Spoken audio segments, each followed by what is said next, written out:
Hey girls, it's Kiara. It's a Friday night and it's time for TTW episode 3. So let's begin. The first question that Lisa Marie gave to us girls for this week's episode is 1. List 3 things that you love about your partner. And I just simply love this question, and it's Jason and I, we got engaged back in March of 2011, and when we got engaged we we mailed out engagement announcement cards to our friends, families, extended families, and the engagement announcement card looked like this. Now, Jason designed this card, and what Jason and I did was Jason list about 40 words that, 40 words that describe his love for me, like what he loves about me, and I came up with a list of 40 words that I love about Jason. And then what Jason did was he took all of our words, put them together, and made this, this heart that is filled with words, but words that we love about one another. So I'm going to list some words, and then I'll elaborate on some, and that is what I love about Jason. So I said stuff like he's creative, motivated, he's a gentleman, he's dependable, talented, soulful, witty, empathetic, he's wacky, big heart, supportive, he has values. So those are some of the words that I used to make up this heart. And so Jason is the most empathetic, he's so, whenever I have a problem, whenever our families have problems, he is so good in listening to your problems and truly listening to you, and usually coming up with a solution to kind of help you go about and heal or kind of solve your problem. And he's a problem solver, but he's so empathetic and sympathetic at the same time. I hope this makes sense, but it's just whenever I have a problem, we'll talk about it, he'll listen, I don't ever feel that he's never listening to me or my problems, or I can have a little problem and a big problem, and he will always take the time to listen to me, to evaluate how we can make me feel better, and then go from there. So it's such an amazing trait of his, to the point where I'm always calling him my philosopher, because just his outlook on problems and things going on in life is just so philosophical, beautiful. So yeah, he is so talented, girls. He, like I said in my last video, used to be an animator, so he's got this crafty, artsy, talented side to him that is just so, it's so amazing to watch him, and to watch him, create this card, or to watch him draw a picture, or not only is he creative and artsy in his art, but he's this amazing cook. He's one of these cooks that knows spices so well that he can take a look at our fridge, see what's in there, and come up with this amazing meal, whereas I'm very much by the book. Like I just I don't think outside the box when it comes to cooking, and he can. And he's so talented. So he went back to school to go to work in the computer industry, and he's so technical at the same time. So it's just like he's using his left and right brain, ladies, and it's absolutely so beautiful to watch. And he's so gifted and talented. So, and then the third thing that I love about Jason is that he's my soulmate. We've gone through a lot of bad times, a lot of good times, a lot of fights, a lot of tears, a lot of laughter, and he's my rock, he's my soulmate, and going through infertility, I would never, he is the most amazing person to be going through infertility with. And like I say in my videos, he will always tell me that I'm not a failure, and he will always tell me every day that we will have our baby. So with that, he is my soulmate, and he is the love of my life. And to go through this awful journey that we're going through with infertility, and him with his heart condition of Marfan syndrome, I wouldn't change it for the world. As long as I know he's right by my side, it's us against the world. So, question number 2 is, what is the last product? What is the last thing, or what is the last thing you purchased online?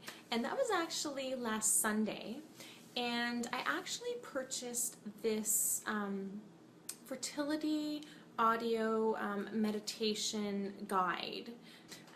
What it is, it's by a company called Circle Plus Bloom, and what it does is there's several programs that can fit in terms of your fertility journey. So I got the download that was for people that are undergoing IVF/IUI treatments, and it's basically like every day of your cycle or of your treatment, there is a specific like a 5 to 10 minute meditation voiceover guide that you just, you listen with your earphones, and it's just to help you meditate and to bring positive thoughts to your body during the IVF/IUI process. And it's amazing. They've got other stuff as well.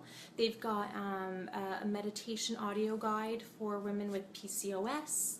They've got one, for couples who are going through a natural cycle, so trying to conceive on a natural cycle.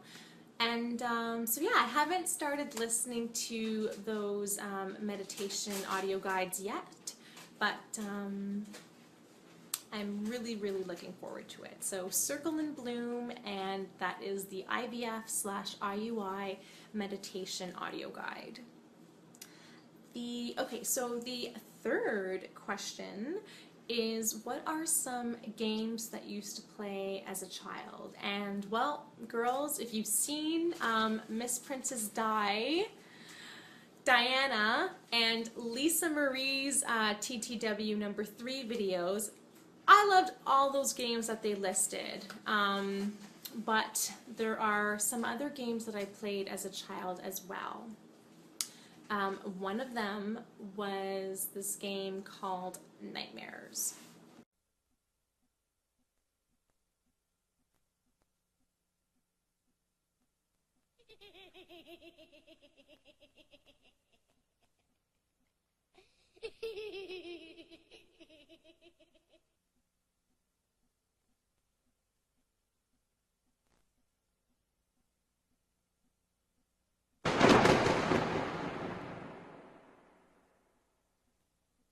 So, you want to play the game? My game. Okay. Did you not see this clip? I'm sure a lot of you girls are like, holy majoli. I used to play this game as a little girl. This game I played probably around the ages of 9 to 12 and probably up into my late teens.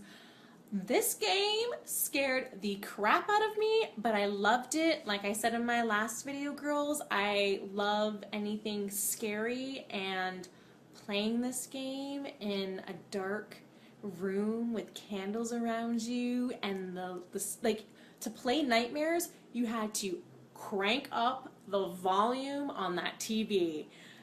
I loved it. I absolutely loved it. And then, so Nightmares with the gatekeeper, the guy that you just saw, it became such a huge game that they had like other tapes that you could buy. So I think they had like the witch, they had like the troll. And do you girls remember that, like, as time went by in the game, they would get like creepier looking and creepier looking? Oh my god, genius game. I wish I had that game. It's somewhere. I don't know where it is, but I would totally bust it out next month on Halloween and play it. I loved Nightmares. And another game that I used to play when I was a little girl was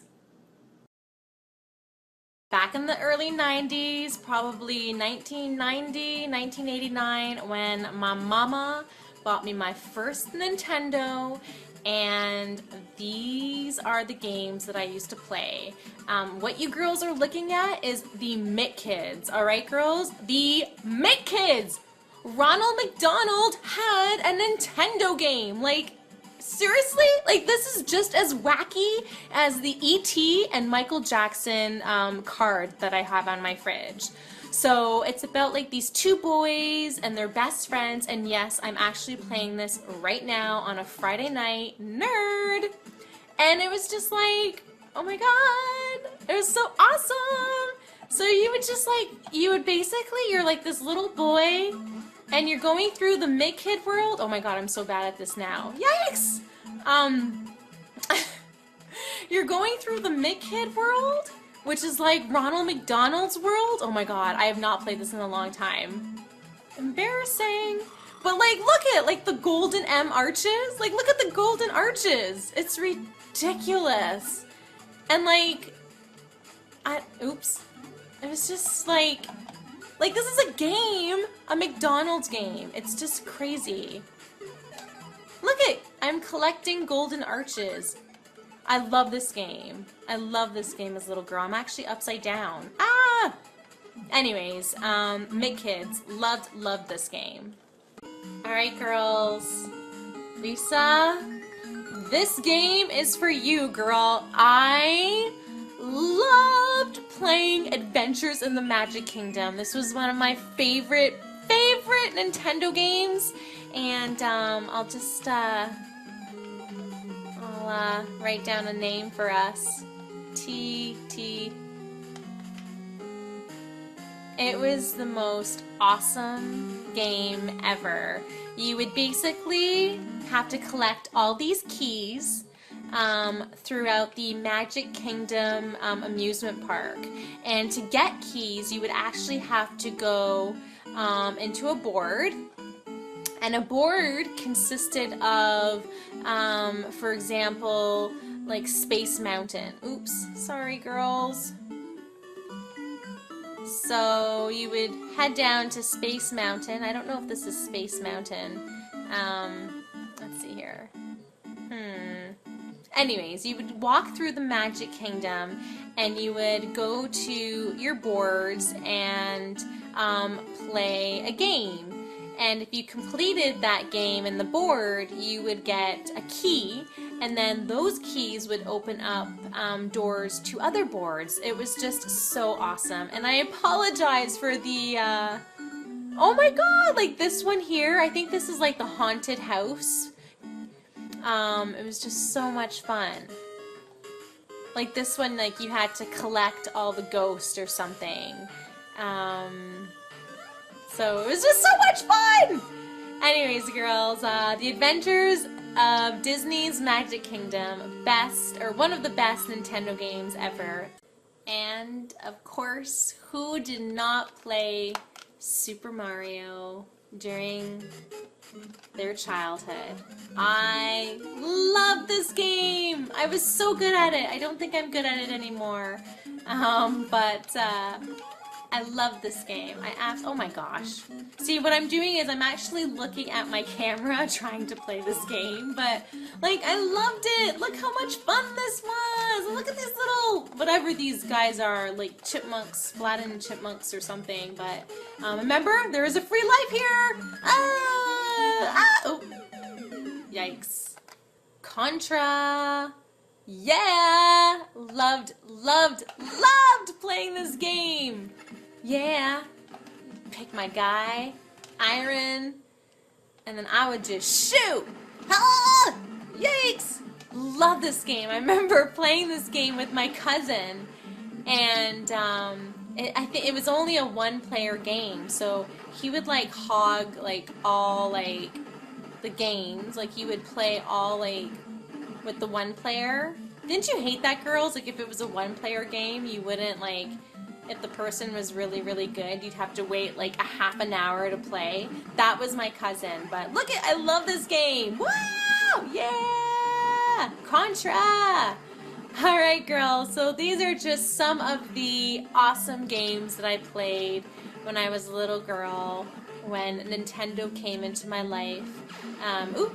Other games that I used to play was Donkey Kong, Chip and Dale Rescue Rangers, Barbie, Tom Sawyer, Duck Hunt, Wheel of Fortune, Family Feud, all those fun old Nintendo games. So that is it. That wraps up TTW episode number 3, and I hope that you girls enjoyed this video. Alright, thank you again, Lisa, and have a beautiful weekend, girls. Bye!